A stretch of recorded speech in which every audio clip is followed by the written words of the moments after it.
The video call connected, and my mother's smiling face appeared on the screen from 1,000 miles away.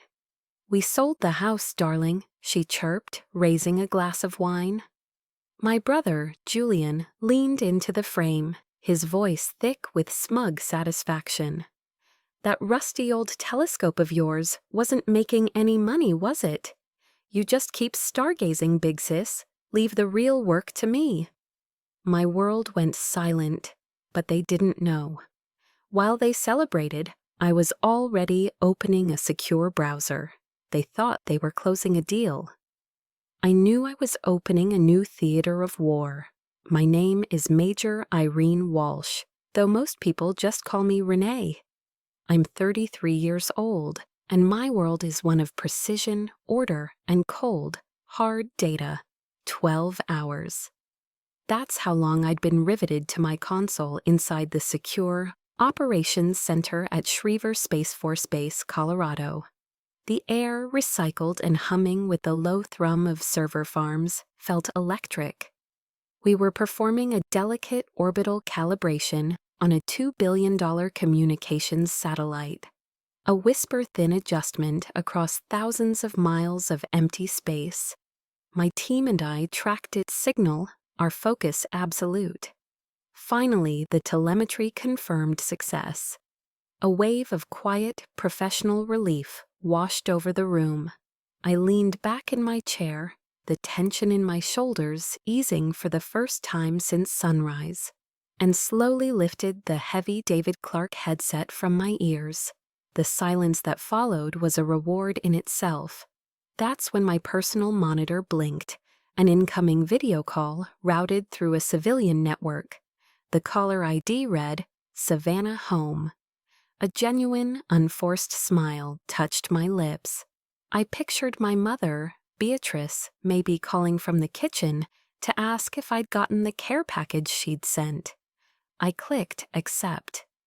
The image that filled my screen wasn't the quiet kitchen I'd imagined. It was a party, a celebration. My mother was there, not in her usual apron, but in a vibrant Lily Pulitzer cocktail dress. A glass of Chardonnay held aloft in her perfectly manicured hand. Beside her, my father, Arthur, stood in a stiff Brooks Brothers polo shirt, his face a mask of strained civility, a glass of Maker's Mark bourbon sweating in his grip. And there, preening between them, was my younger brother Julian, his face flushed with cheap wine and self-importance. "Renee, darling," my mother's voice sliced through the quiet of the ops center, sharp and unnaturally cheerful. "Surprise, we have the most fantastic news. The Orion house is sold." I froze. My mind, still processing orbital mechanics, struggled to lock onto her words. The Orion house, my great-grandfather's house, my house. A very wealthy developer made an offer we just couldn't refuse, she continued, her smile never faltering. "Julian needs a significant investment for his new Web3 project. This is the future, darling. The real future." She said the word future with a dismissive wave, as if my career, my entire life spent in service to the nation's technological vanguard, was a quaint relic from the Stone Age. Before I could form a single word, Julian leaned into the frame, his smirk widening.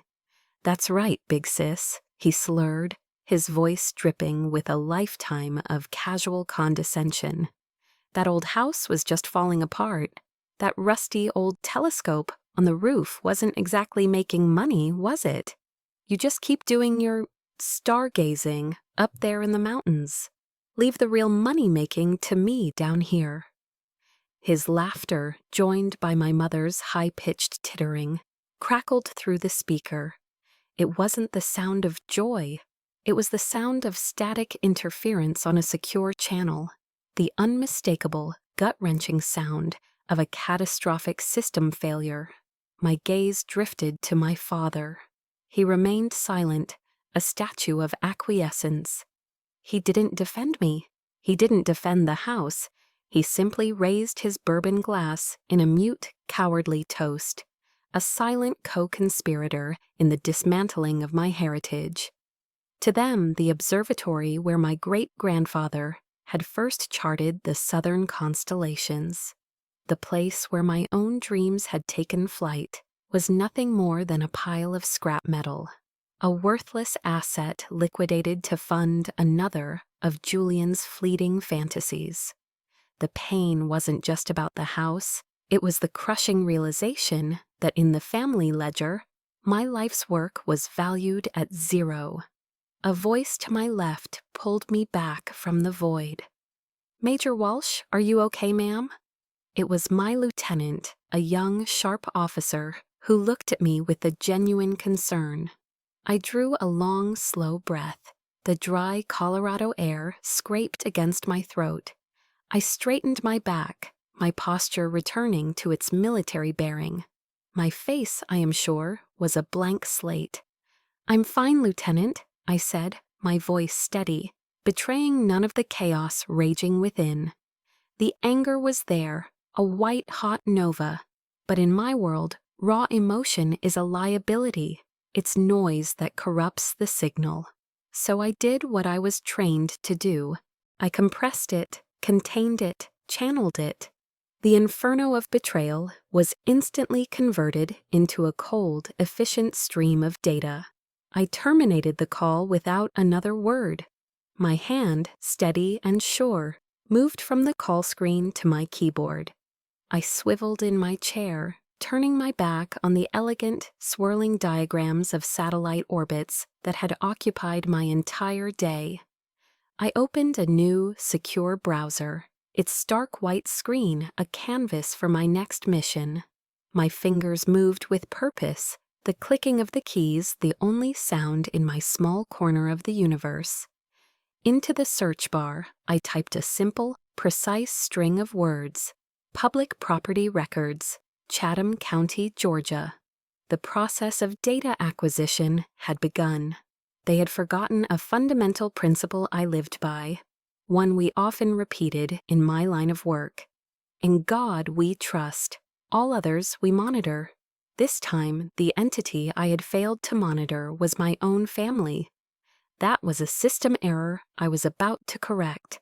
The cursor blinked on the screen, a solitary point of light against the sterile white background of the public records search page. It was a cold, impersonal gateway to a cold, impersonal truth. Staring at it, I felt a strange disconnect. The words Chatham County, Georgia seemed alien, a data point from another world. But that data point was the epicenter of my past.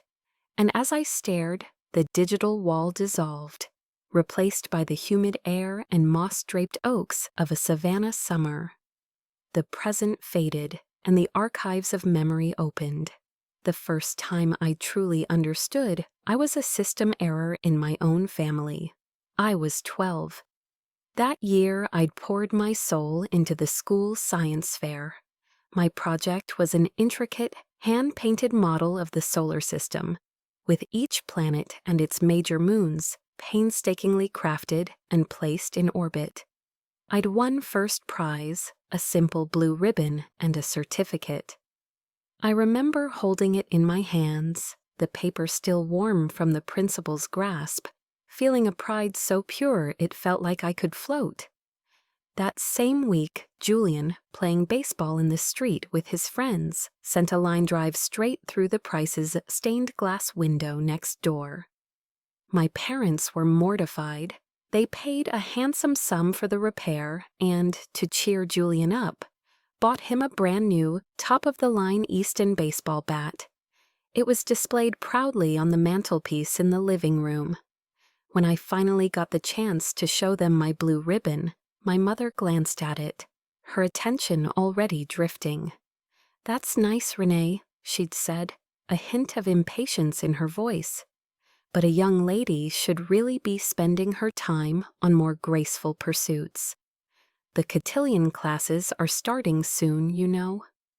My blue ribbon, the physical proof of my passion and intellect, was quietly placed in a box of old report cards and tucked away in a dusty corner of the attic. Julian's bat, the reward for his carelessness, remained on the mantel. The pattern, once established, became a law of our family's physics. Years later, the acceptance letter arrived. It was thick, heavy, and bore the official seal of the United States Air Force Academy.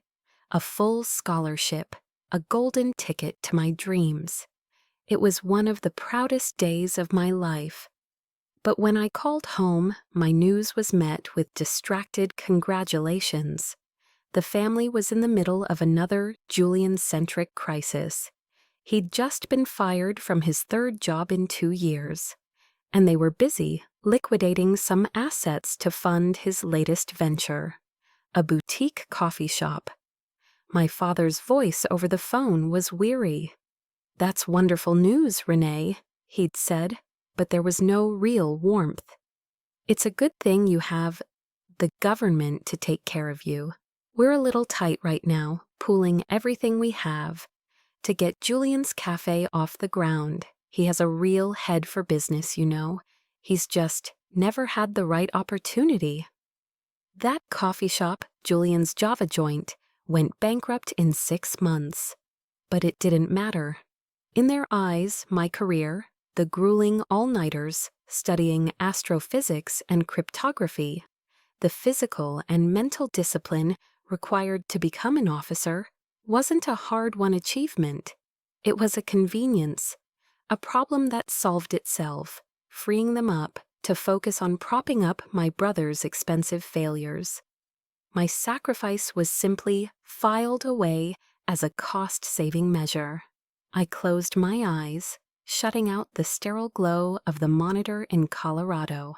The dry, recycled air of the command center was replaced by the smell of old wood, machine oil, and the faint, sweet scent of night-blooming jasmine from the garden below.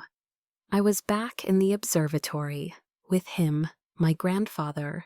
He was a retired Gulfstream aerospace engineer, a man who spoke the language of thrust and vectors, but whose eyes held the wonder of a poet when he looked at the night sky.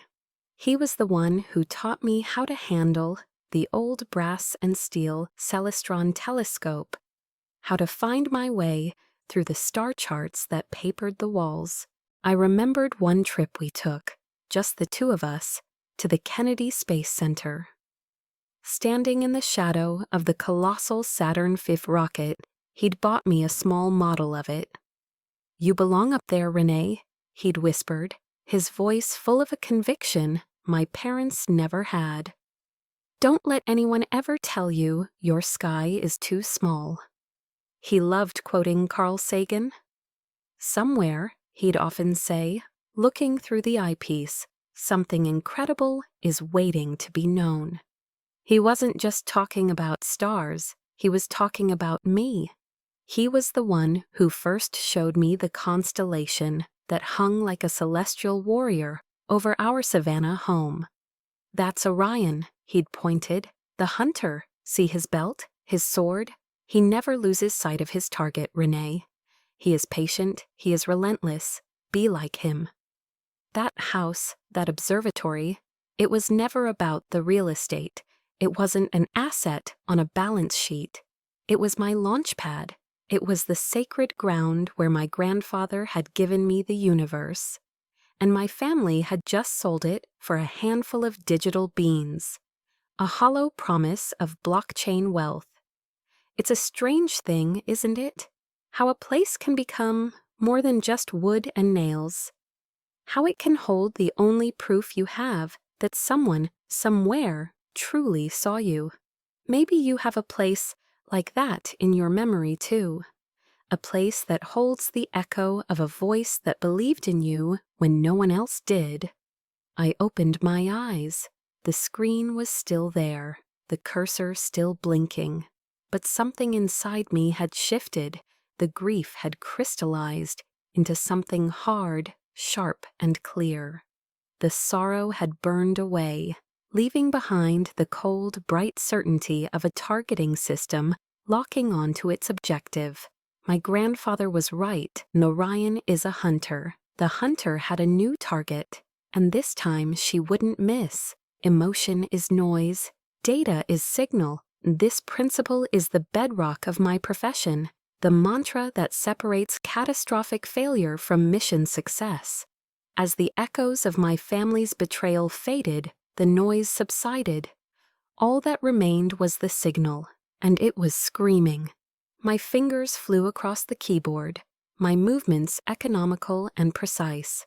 Within minutes, the Chatham County Public Records database delivered its payload.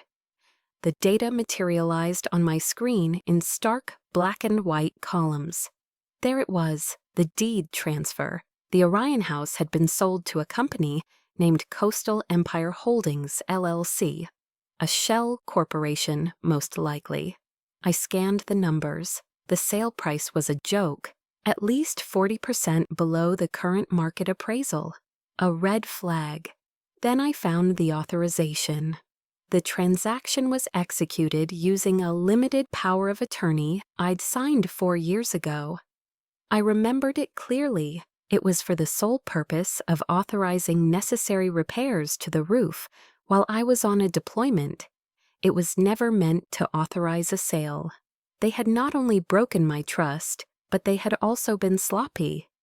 In their greed and haste, they'd left a digital trail a mile wide. I initiated a secure download of every document: the deed, the transfer tax forms, the fraudulent power of attorney. I compiled them into a single, heavily encrypted file. My training took over.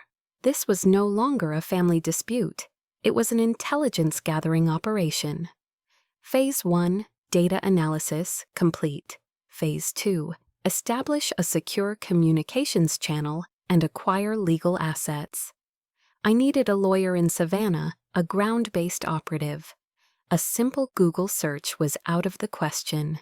It was too random, too insecure. Instead, I logged into the United States Air Force Academy's alumni network, a secure private database of some of the most capable professionals in the country. I ran a targeted search, attorneys in Georgia specializing in real estate and military law. A handful of names appeared. One stood out: Marcus Thorne, a graduate from the class of '88, former colonel, Marine Corps judge, advocate general's corps. The bio listed his specialty as complex litigation and noted his reputation as a bulldog in the courtroom, a Marine JAG officer. Perfect. He would understand the mission. I drafted an email, stripping it of all emotion. It was a situation report, nothing more. Subject: urgent legal consultation request. Major Walsh, USSF, potential SCRA violation and fraudulent transaction. The body of the email was just as concise. I identified myself, my active duty status, and briefly outlined the situation, referencing the abuse of the power of attorney and the potential violation of the Service Members Civil Relief Act, the SCRA, a federal law that provides legal protections for military personnel. I attached the encrypted file containing the documents and sent it. The reply came in less than an hour. It was as direct as my own. Subject: urgent legal consultation, Major. This is a flagrant assault. Your file is received and reviewed. Establish a secure, end-to-end encrypted video call at your earliest convenience. We have work to do. M. Thorne. The sense of validation was immediate and powerful. I wasn't just an emotional daughter. I was Major Walsh, a service member whose rights had been violated. And someone was ready to fight. The video call with Marcus Thorne felt less like a client consultation and more like a pre-mission briefing. He appeared on my screen, a man in his late 50s with sharp eyes and a jawline that looked like it was carved from granite.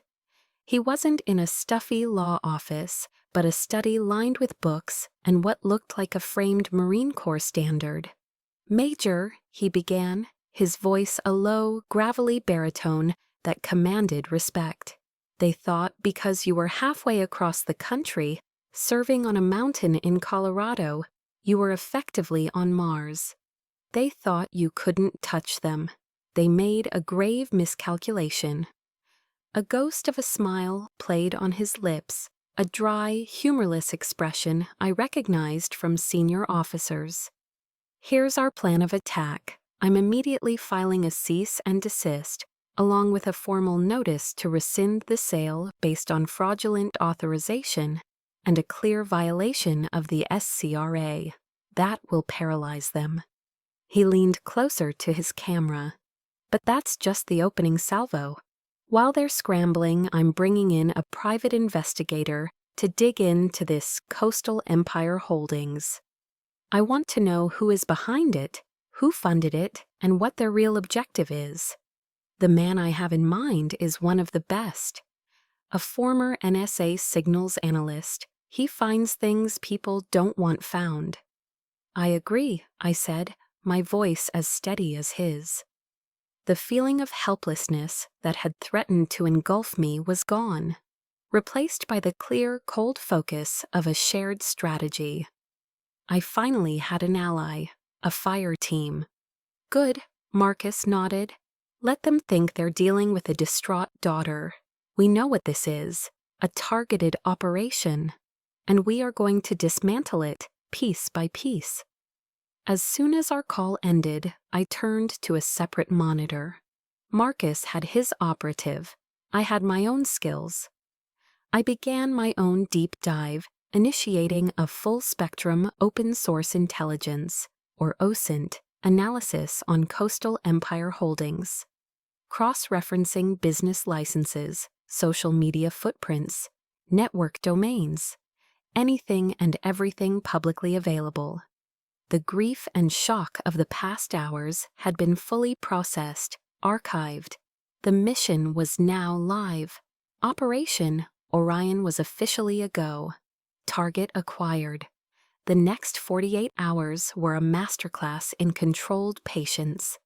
I continued my duties at Schriever, my mind a split-screen processor.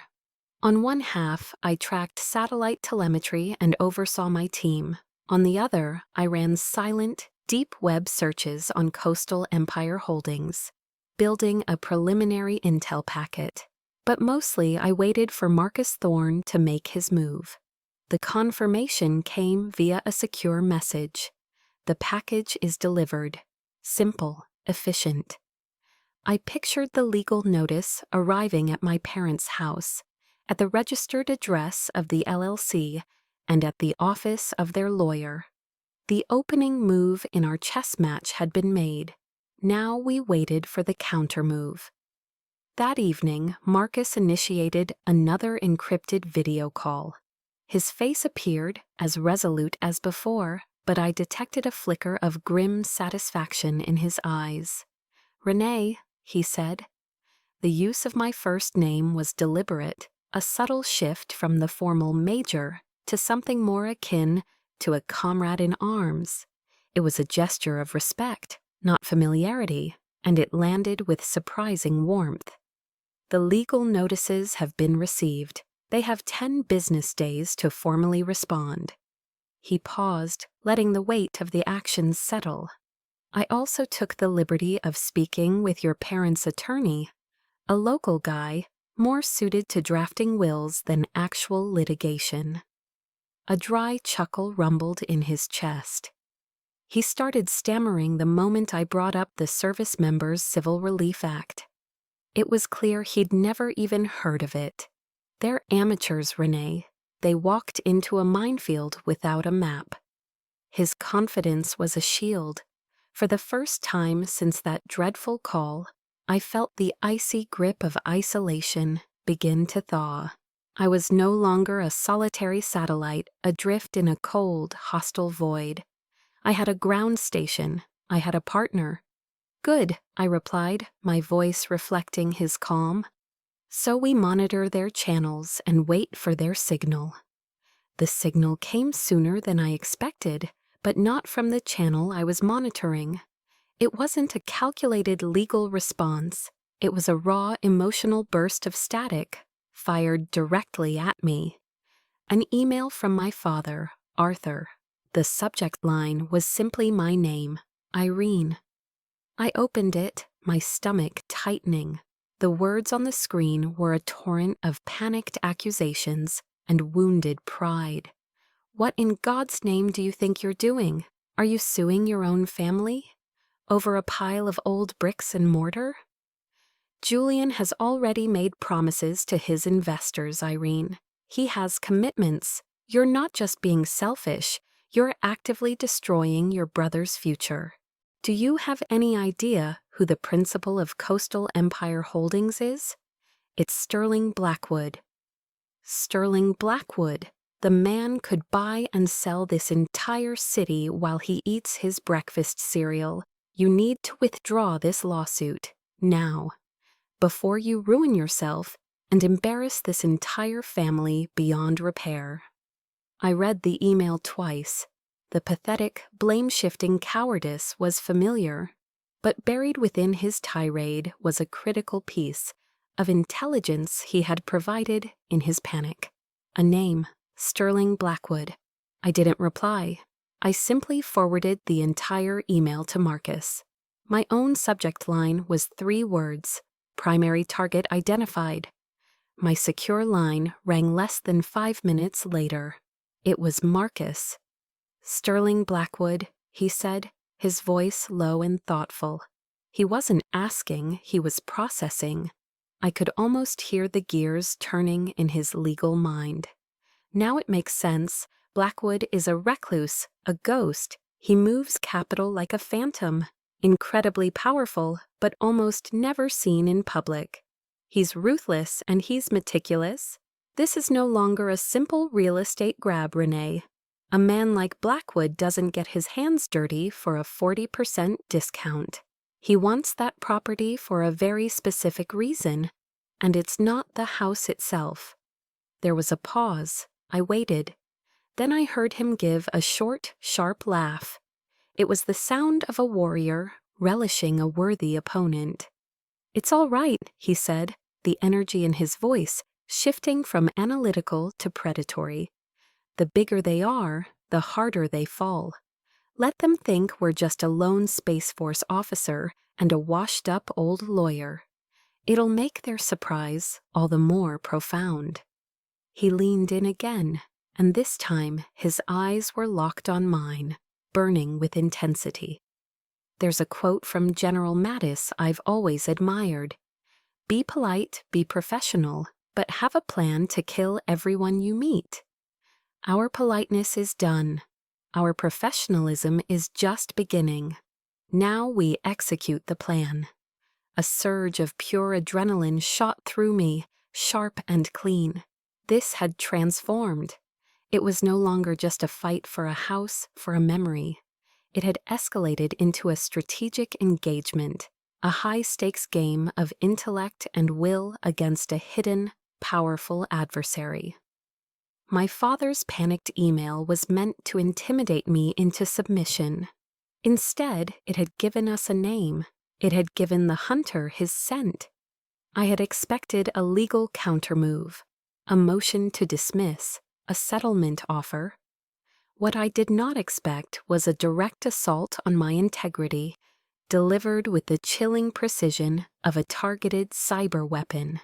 It arrived as a priority notification from Marcus, a single file protected by the highest level of encryption he could apply.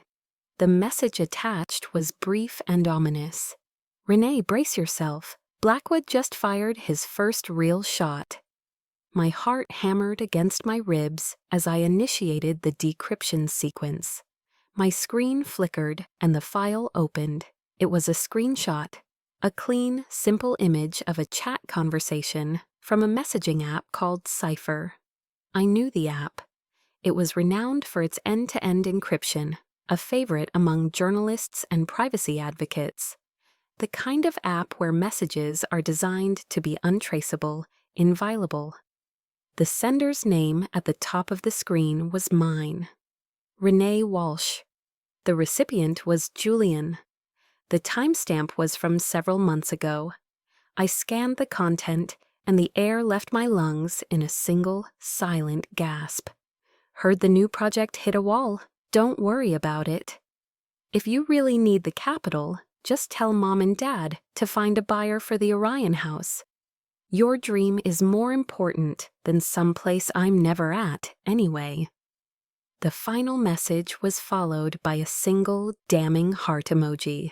It was a perfect lie. A masterpiece of corrupted data, packaged in the trusted interface of modern technology. Every word was a poisoned dart, crafted to sound exactly like the kind of weary, sacrificial thing they had always expected me to say. I snatched my phone and called Marcus, pacing the confines of my small office at the base. The usual calm of the room felt suffocating. "This is a fabrication, Marcus," I said, and for the first time, my voice cracked, losing its carefully maintained composure. "It's fake. I have never used cipher to communicate with my family, ever." Marcus let out a long, weary sigh on the other end of the line. "I know that, Renee, and you know that. But Blackwood has a new attorney, a real shark from Atlanta, and he's spinning a narrative." Marcus's voice was grim. "He's arguing that as a signals intelligence officer, you would naturally use a secure, encrypted app for a sensitive family decision you wanted to keep off the record, and that now you're simply having seller's remorse and lying to the court." The phone felt cold in my hand. "He's making me out to be a two-faced government agent, working in the shadows against my own family." "Worse," Marcus corrected. "He's making you out to be a liar who hides behind her security clearance." A chill, colder than the Colorado winter outside, crept down my spine. This wasn't the clumsy work of my parents or the desperate scheming of my brother. Their brand of cruelty was loud, emotional, and careless. This was different. This was cold, calculated, and professional. This was a psychological operation designed by an expert. They were using the very fabric of my world, secrecy, technology, and data integrity, as a weapon against me. The irony was so profound, it was nauseating. I spend my life ensuring the sanctity of the nation's most sensitive data, only to be brought to my knees by a single fraudulent screenshot. "They've created a digital ghost," I murmured, my analytical brain kicking into gear even as my heart felt like it was being crushed. I stopped pacing and stared at the wall, seeing not drywall, but a complex, unsolvable equation. To definitively prove a message on a platform like Cipher is fake without forensic access to the source device, it's a near impossible inverse problem. "And that," Marcus said, his voice heavy, "is the kill shot." "What do you mean?" I asked, though I already suspected the answer. "Blackwood's attorney just filed a motion to compel. He is formally requesting that the court order you to surrender your personal cell phone for a full forensic examination to verify the messages." The trap snapped shut. It was brutally, elegantly perfect. I was a senior officer in the U.S. Space Force. My phone contained classified communications, secure protocols, privileged information that was critical to national security. I could not turn it over. It was a violation of federal law and my sworn duty. But if I refused a direct court order, I would be held in contempt. The case would be lost. I would be officially branded a liar, hiding behind the shield of national security. I was trapped in a perfect catch-22. Comply and I risk prison for dereliction of duty. Refuse, and I lose everything, my name and my honor smeared by a lie I cannot disprove. Have you ever been there? That moment when you're caught in a lie that isn't yours, cornered by a situation with no right answer? Every door is locked, and the person who holds the key is the one who built the prison around you. You can scream, you can fight, but you're boxed in by a logic that is designed to make you fail. I sank into my chair, the phone still pressed to my ear. For the first time in this entire battle, I felt a wave of true, paralyzing helplessness. They had found the one scenario, the one elegant, impossible problem, for which I had no solution. I was a warrior without a weapon, an analyst without data. I was completely, utterly stuck. For a full minute, I was paralyzed. The perfect trap, the elegant, impossible problem, held me in its unyielding logic. I felt like a test pilot in a simulator, spinning towards the ground, with every alarm blaring and no controls responding. The sensation of utter, systemic failure was absolute. I was checkmated.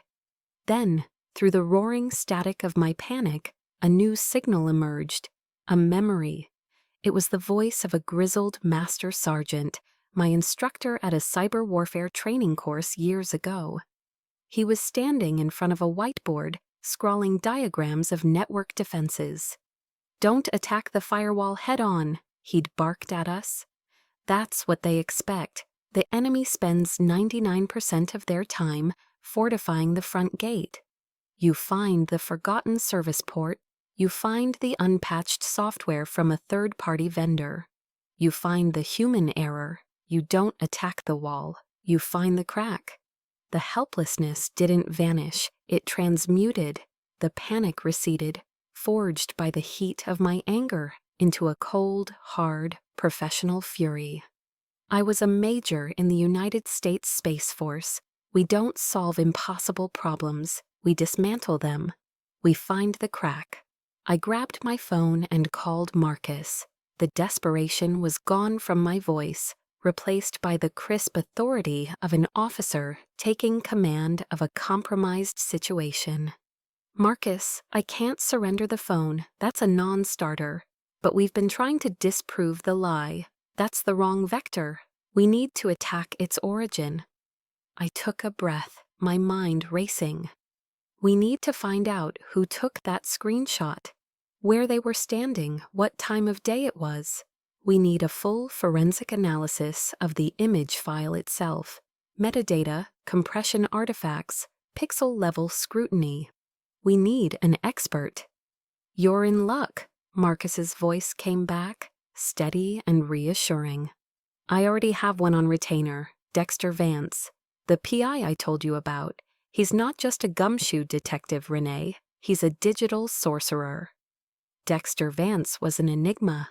I never saw his face or heard his voice. All communication was conducted through a military-grade encrypted chat client, his messages appearing on my screen like dispatches from the ghost in the machine. I sent him the screenshot file. His only reply was "Acknowledged, initiating digital autopsy, stand by." For hours there was silence. Then a report materialized in our secure channel. "Subject image has been scrubbed of primary EXIF data," Dex began. "Timestamp, GPS coordinates, device model, all wiped. The perpetrator knew enough to cover the basics." My heart sank. But the next message appeared. They were an amateur, a sloppy one. They missed things, the human element. A new image file appeared. It was the screenshot, but with a small section magnified by 1,000%. It was the battery icon in the top right corner of the phone's display. "See that tiny distortion?" Dex's message continued. "That's a glare, a reflection, it's a window. Based on the angle of the light and the known layout of Savannah's streets, I can estimate the time of day the photo was taken, late afternoon, and that's not all." Another magnification, this time focusing on the faint reflection within the reflection. I'm seeing a shape, part of a painting on a wall. My blood ran cold.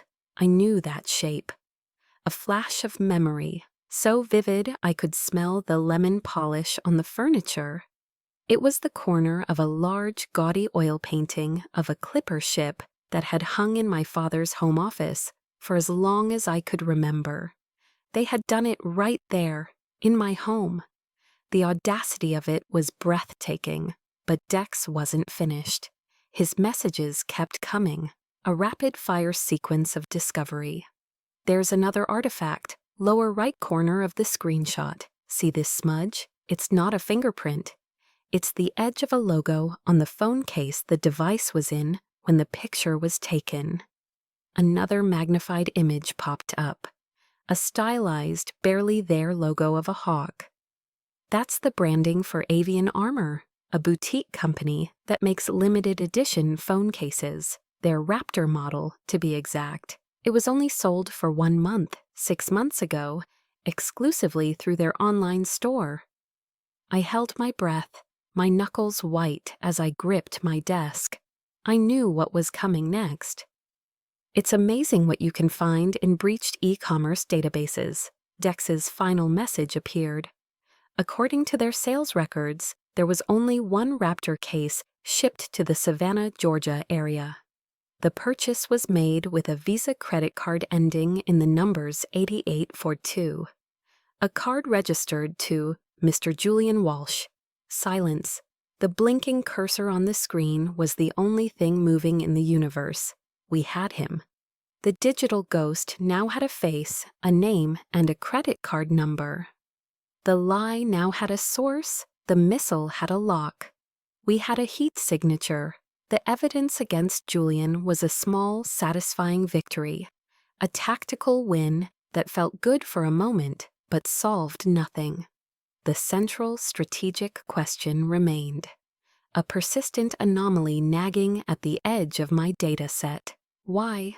Why would a reclusive, powerful billionaire like Sterling Blackwood go to such extraordinary lengths, employing sophisticated legal traps and fabricating evidence, all for one small, historic house on a hill? The motive simply didn't match the methodology.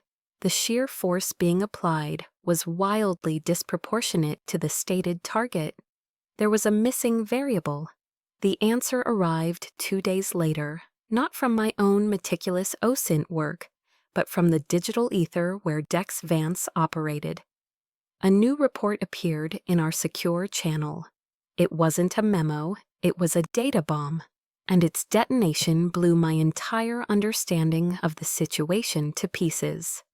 Target's motive acquired, the message began, stark and declarative. Sterling Blackwood doesn't just want your land, Renee. He wants the sky above it. Dex had done what I couldn't legally do.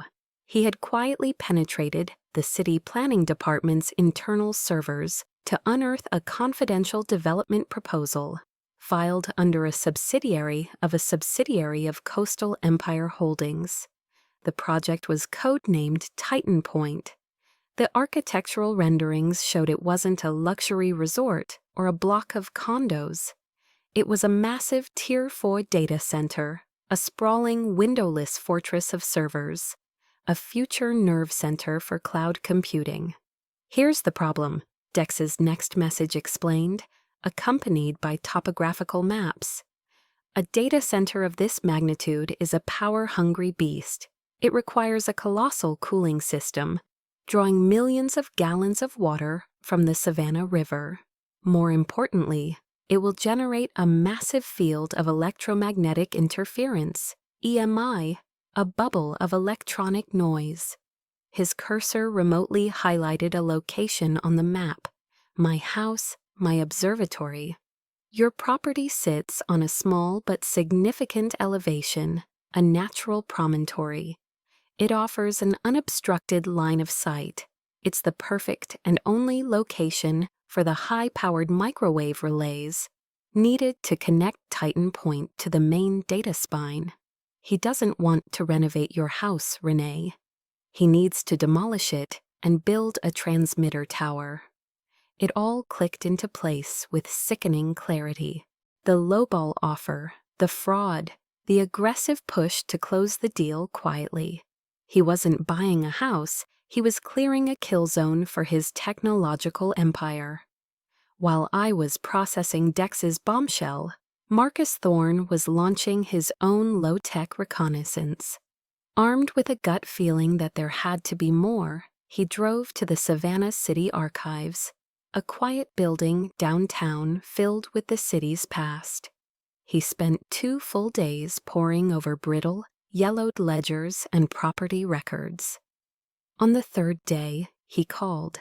The disciplined voice of the marine lawyer was gone, replaced by the breathless excitement of an archaeologist who had just unearthed a tomb. "Renee, are you sitting down?" he asked. "Your great-grandfather."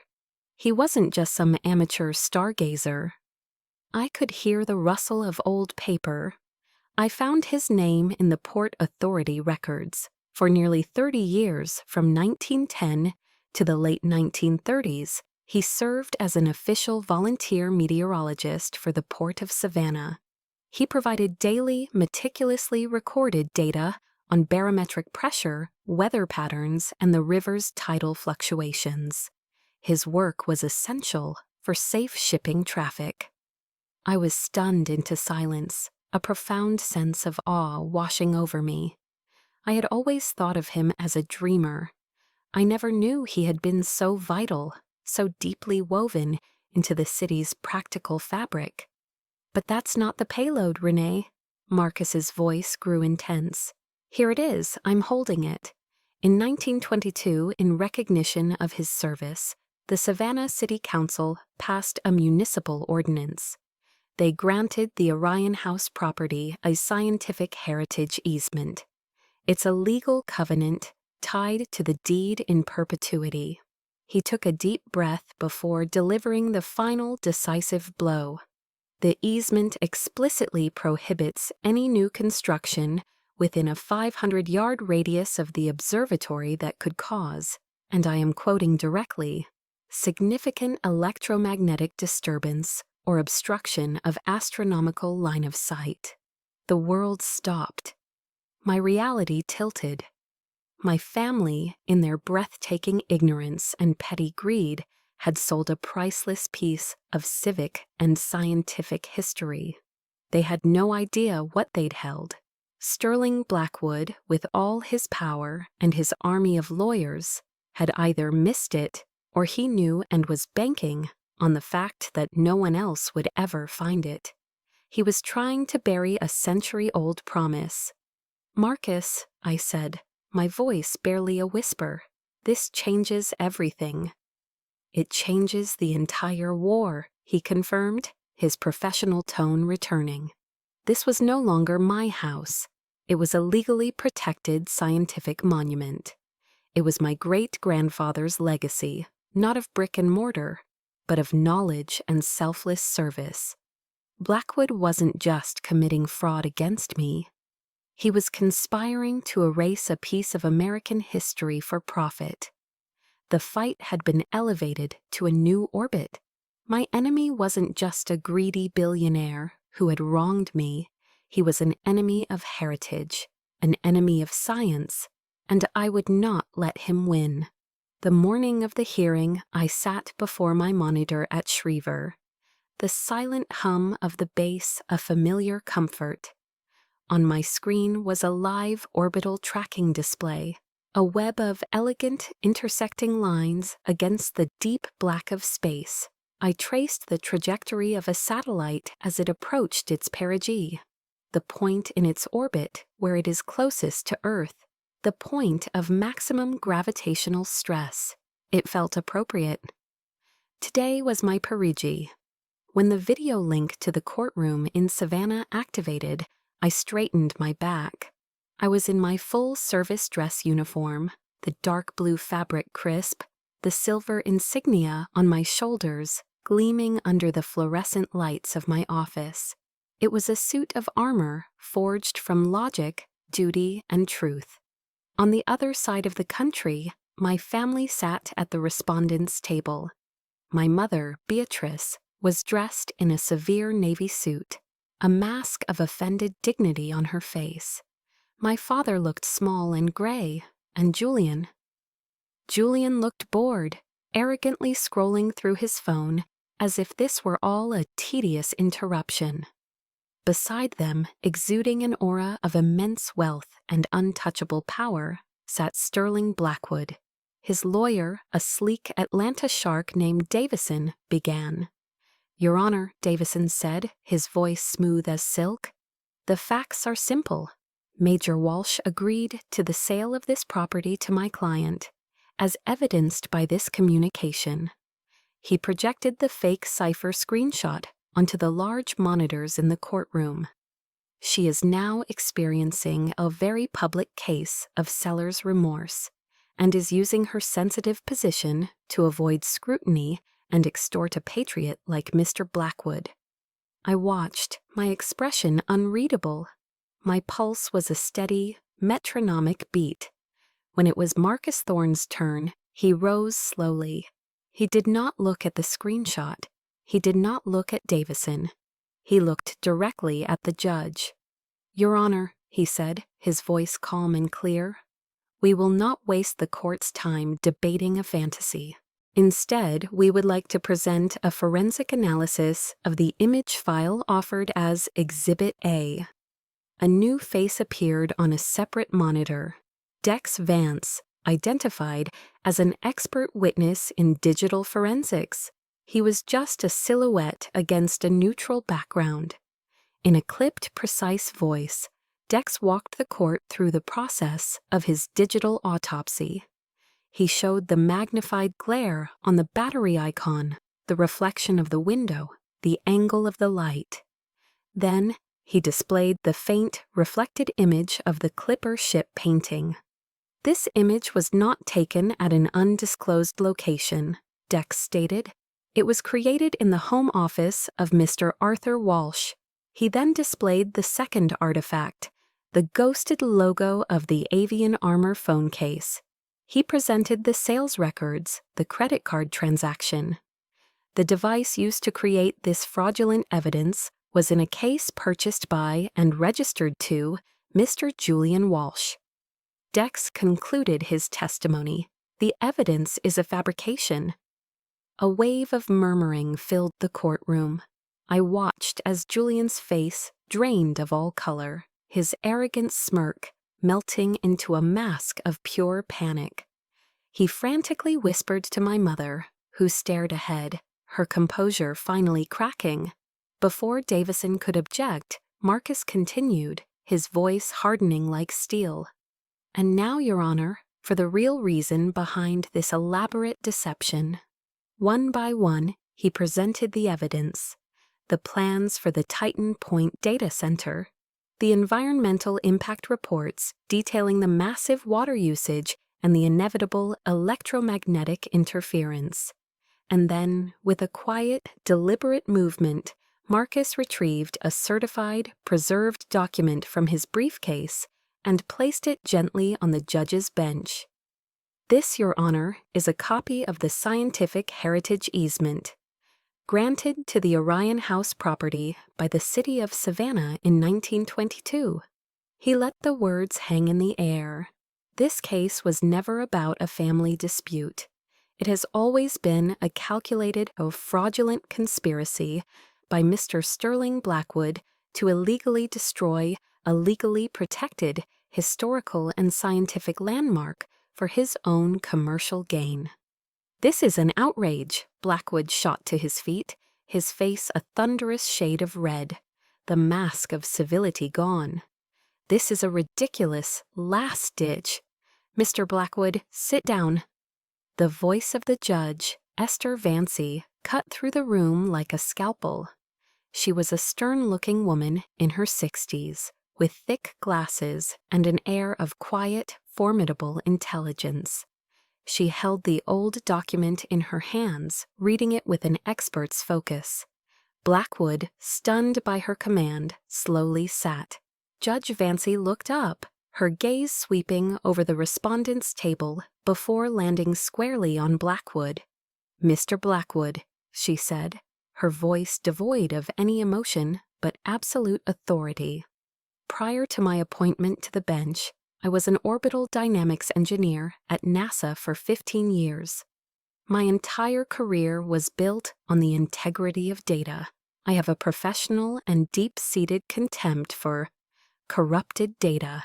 Her sharp gaze then moved to my family. And you, she said, her disappointment palpable even through the video feed. You sold a piece of your own history, a legacy whose value you couldn't even be bothered to comprehend. Finally, her eyes met mine on the screen. A flicker of understanding, of professional solidarity, passed between us. Major Walsh, she said, and her voice softened almost imperceptibly. You used logic, evidence, and truth to defend your heritage. The court will do the same. She lifted her gavel. It came down with a sharp, definitive crack that echoed through the silent courtroom. The contract of sale is declared null and void. The preliminary injunction is made permanent. This court is forwarding the entire record of this proceeding, including all evidence of conspiracy and fabrication of evidence, to the United States Attorney's Office, the FBI, and the State Historical Preservation Committee for immediate investigation. This hearing is adjourned. A profound stillness fell. On my screen, I saw my family, frozen in disbelief. I saw Sterling Blackwood, his face a rictus of impotent fury. I saw Marcus Thorne, who simply gave me a slow, single nod. The battle was over, the noise was gone. The signal, clear and true, had been restored. The gavel fell in a courtroom 1,000 miles away, but the sound echoed in the quiet of my office like a sonic boom. Victory. It should have felt triumphant, a surge of elation. Instead, what washed over me was a profound, bone-deep exhaustion. The adrenaline that had sustained me for weeks drained away, leaving a hollow space in its wake. The battle was over. The war was won. But there were no parades. There was only the quiet hum of my computer and the unsettling silence of what came next. A week later, I took a short leave and flew to Savannah. I pushed open the front door of the Orion House, and the scent of dust, neglect, and stale air met me. The aftermath of the occupation was worse than I had imagined. They had been thorough in their retreat. The good silverware was gone. My mother's jewelry box was empty. The new flat-screen TV they'd insisted on buying was missing from the wall, leaving a stark rectangle of faded paint. They had stripped the house of anything with a price tag. But what they left behind told the real story. In the study, my great-grandfather's books on astrophysics and meteorology sat untouched on the shelves. His leather-bound logbooks, filled with a lifetime of meticulous scientific observation, were still stacked neatly on his desk. In the observatory, the old star charts remained tacked to the wall, their constellations silent witnesses to the petty theft below. They had scavenged the trinkets and abandoned the treasure. They had left the soul of the house behind because they had never been able to see it in the first place. And then the junk signals began. My phone, which had been blissfully silent, began to buzz with a new kind of interference. A barrage of text messages, a final desperate attempt to breach my defenses. From Julian, a string of furious, misspelled accusations. I had ruined him. I was a selfish monster. He hoped I was happy alone in that crumbling old wreck. From my father, a series of weak, meandering laments. He didn't understand why I had to be so hard. Couldn't we all just move on? Family was family, after all. And from my mother, a volley of surgically precise, guilt-inducing prose. After all she had done for me, after all the sacrifices. How could I be so ungrateful, so cruel, as to bring public shame upon them? She signed off with, "Your heartbroken mother." I read them all one by one, but the old sting wasn't there. The anger had cooled, the pain had numbed. I was no longer a participant in the drama. I was a systems analyst observing a malfunctioning network.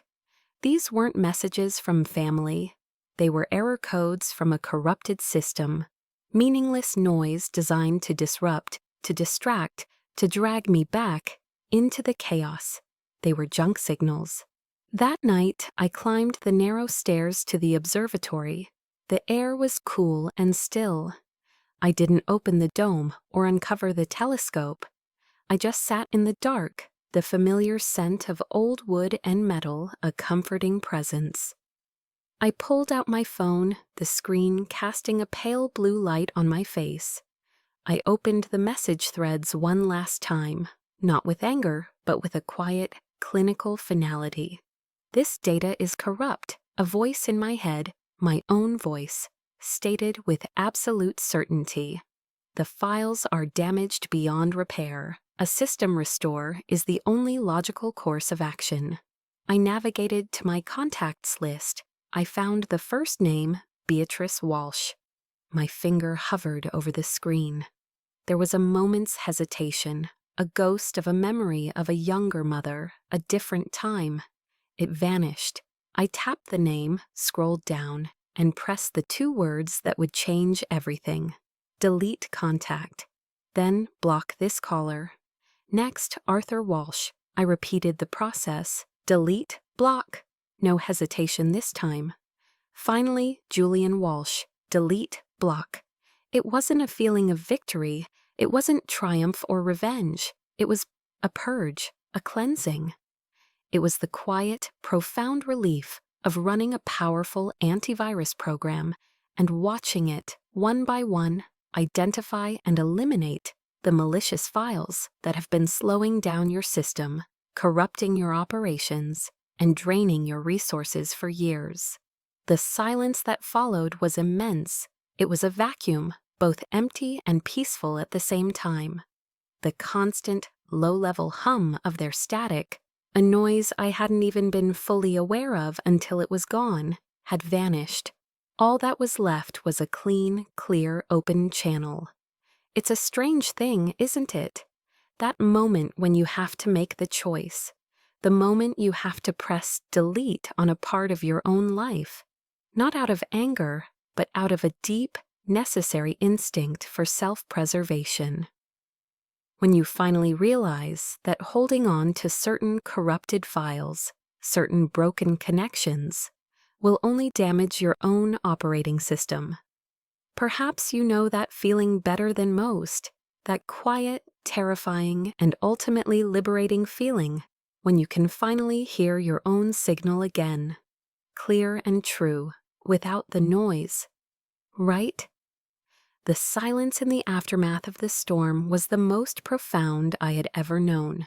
After deleting the corrupted files from my life, I had expected a void, an emptiness. But the quiet that settled in was not empty. It was clean.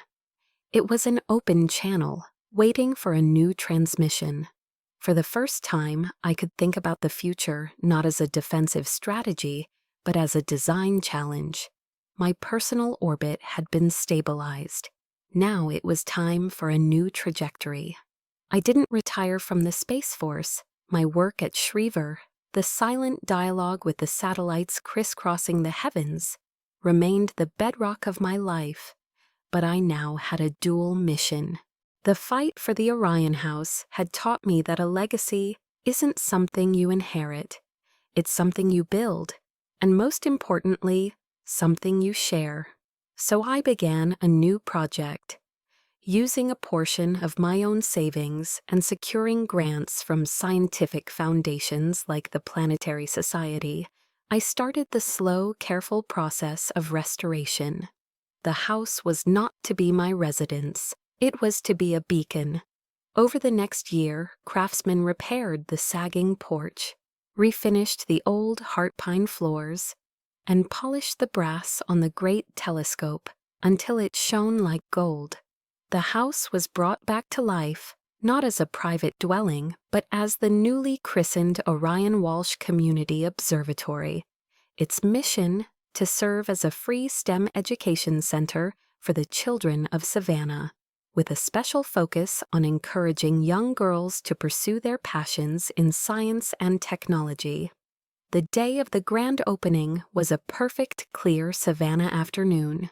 The scent of fresh paint mingled with the sweet fragrance of jasmine from the gardens. The observatory, once a dusty, forgotten attic, was filled with a sound I had never heard within its walls: the bright, bubbling laughter of children. Their eyes were wide with wonder as they looked at the displays of nebulae and galaxies I had mounted on the walls. Two familiar figures stood near the back.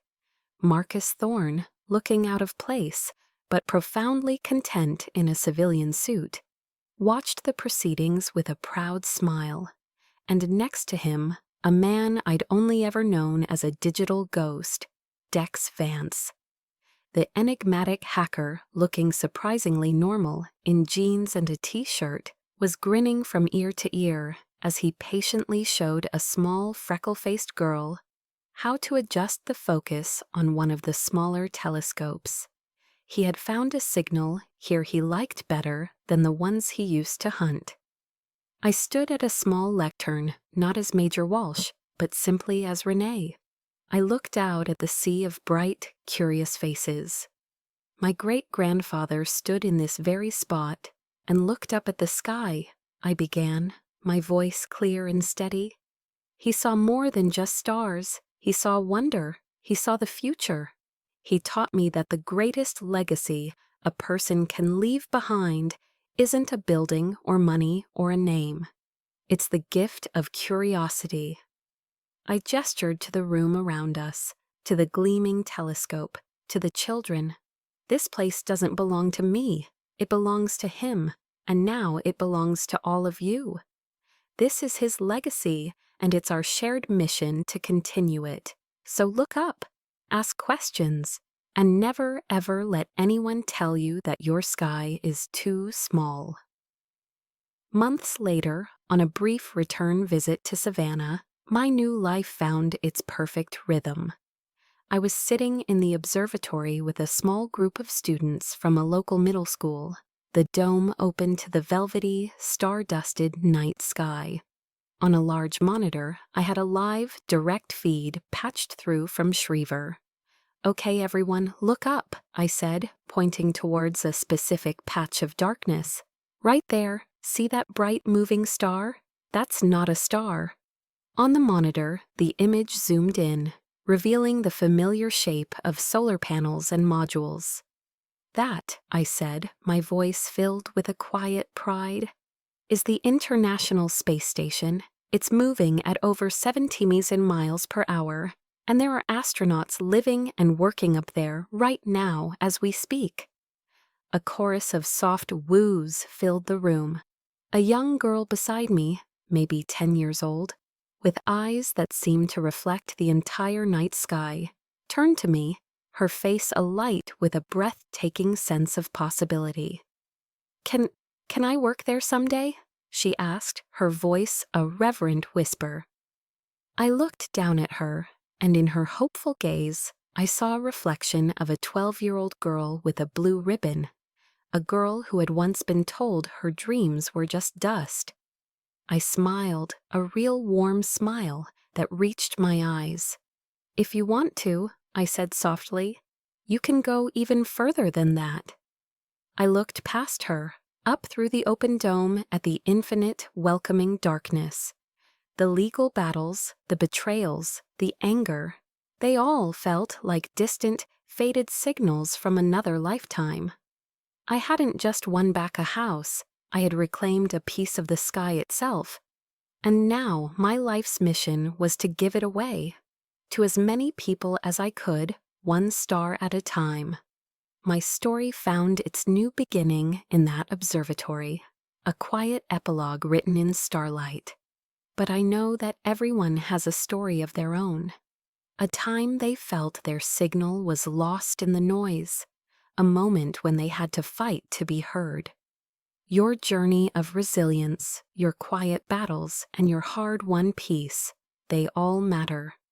They are the stories that give the rest of us strength.